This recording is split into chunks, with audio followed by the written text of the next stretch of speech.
Why did Poppy abandon Safe Haven? In reality, the answer seems simple, but there's actually a lot of reasoning behind it. In Chapter 4 of Poppy Playtime, we learn from Doey that Poppy hasn't been around for some time. In fact, one day she just vanished and was never seen again, until we showed up later in the timeline. So you have to ask, what happened? Hey everybody, I'm Jeeps, and today we're diving deep to figure out what really drove Poppy to disappear, what her true motives might be, and why this single decision might change everything we thought we knew about the story. However, in order to understand this, we need to take a look at who Poppy actually is, and when we actually met them in the storyline. Poppy is one of the original faces of Playtime Co., and she's the namesake of the entire series. In the first few moments of the game, we get a VHS tape with Elliot Ludwig introducing the toy, and alongside this, an ad displaying the Poppy doll, how her hair smells like poppy flowers, and a variety of other features like how she can speak and conversate unlike other dolls during that time. This did take place around the 1950s. The creation of Poppy was inspired by Elliot Ludwig's deceased daughter, which led her to become an important part of Playtime Co.'s history as one of the first released toys early within the company. However, it's only once we make our way to the end of the first chapter that we get to see Poppy for the first time, but something's wrong. She's trapped in a case within some kind of room, and once we let her out, the chapter ends. Now, back in 2021, when creators were playing Poppy Playtime for the first time, this didn't really seem like a huge deal. Oh well, just another spooky event in a game that's most likely not gonna get a second chapter, and especially the character. But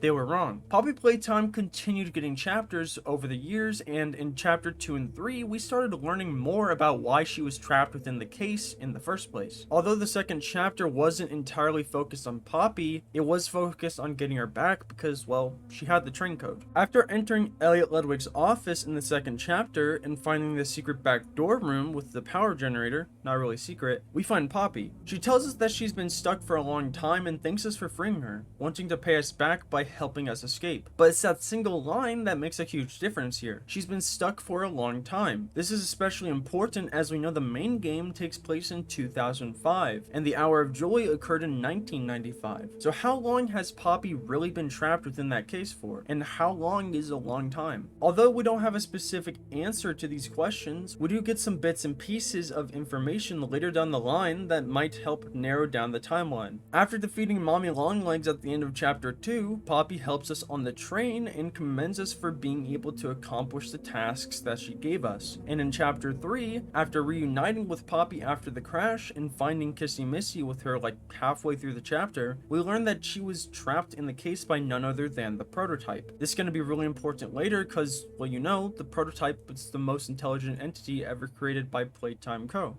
Moving forward, however, we survive the chapter once again, and Poppy shows us the Hour of Joy VHS tape, explaining her feelings and how awful it was, making her way down the lift with us before Kissy is attacked and the chapter ends. But it's only in chapter 4, after we enter Safe Haven, that the whole story starts coming to light. So let's recap for a minute. Essentially, Poppy must have come up to the surface areas of the facility at some point, only to be trapped by the prototype in a case. And we know this is probably because of Poppy being against the prototype's ideals. If you're a fan of the games, you'll know that Poppy doesn't necessarily agree with the prototype's methods, and we've seen it again and again and again. While this may seem kind of random, these events help connect the story of what happened in Safe Haven, what Poppy was leaving for, and why she never returned. So with that, let's take a look at chapter 4. For this chapter, we'll mainly focus on Safe Haven as that's where all of the importance resides. On our way to Safe Haven, partially guided by Doey, Poppy and Kissy grab us into a crack, protecting us from the prototype. We sneak in through the back shower area, and it's almost as if Poppy and Kissy know their way around the local facility, and well, it's because they do. Because Poppy, like Kissy, was once a part of an organization against the prototype and still are, but clearly haven't been around for some time. We know this because the moment Poppy and Kissy reunite with Doey, he reacts in shock, worried about Kissy Missy's injuries, but also conflicted by Poppy's return for a reason we'll cover very soon. And from his expressions, it's almost as if he can't believe what he's seeing. Throughout the chapter, we learn from a few conversations and a tape left by Doey that Poppy left Safe Haven without telling anybody. One day she was leading the people within Safe Haven, and the next she was gone. I can't find Poppy anywhere.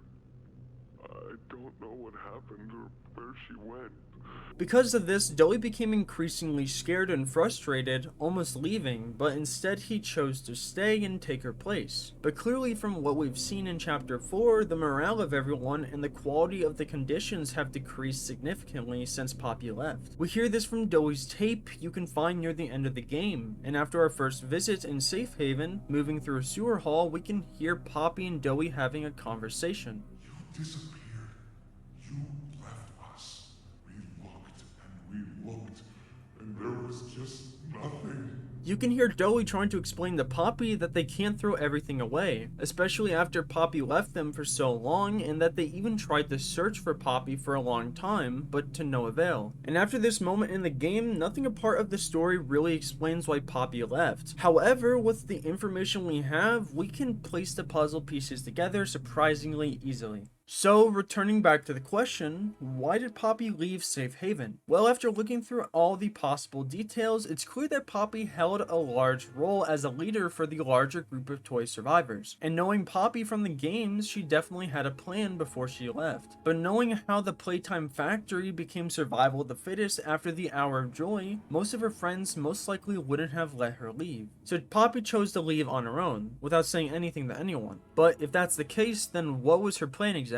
Well, as we know from the games, she said it to us multiple times, and we even saw it work in chapter 3. The plan was to reroute the gas production throughout the facility, lay mining charges, and blow the place sky high, and the prototype along with it, of course. At least according to Poppy's description. This is because the Poppy gas created by Playtime Co. is flammable, which we see when Catnap tries to attack us at the end of chapter 3. Our energized grab pack hand ignites the Poppy gas emitting from Catnap, setting him on fire, so from what we've seen, the plan could have actually worked. However, before Poppy could accomplish her mission, she was most likely captured by Catnap or the prototype, eventually being placed into the case for however many years, until we came to release her in chapter 1, or year-wise, 2005. This would make sense because once we helped her escape, she started using us to accomplish that exact same mission. And Kissy Missy appearing with her in chapter 3, this was most likely an attempt from Safe Haven to find and recover Poppy, especially since we knew they were looking for her, and from Dowie's first interaction, he obviously knew Kissy Missy. And if you want to go even further, the first time we enter Safe Haven, Kissy is immediately put into a bed to rest, obviously due to her injuries, and we have to immediately speak to Dowie. It so happens that Dowie already knows Poppy's entire plan, and he asks us how much we will have to waste, and for us to reconsider whether it's even worth following through with. If Dowie knew the plan beforehand, then that means Poppy was trying to encourage this idea even before she left, but clearly they held the same opinions that they do now. And after she left, things took a wrong turn, especially when she tried doing it herself. This is just my take on the matter, but for all we know, Poppy could have fled out of fear and was found by the prototype, but only came to her senses after seeing our abilities through multiple chapters, being able to take down powerful entities. But tell me what you think in the comments below. Thanks so much for watching. If you enjoyed this video, consider watching this one right here. As always, I'm Jeeps, and I'll see you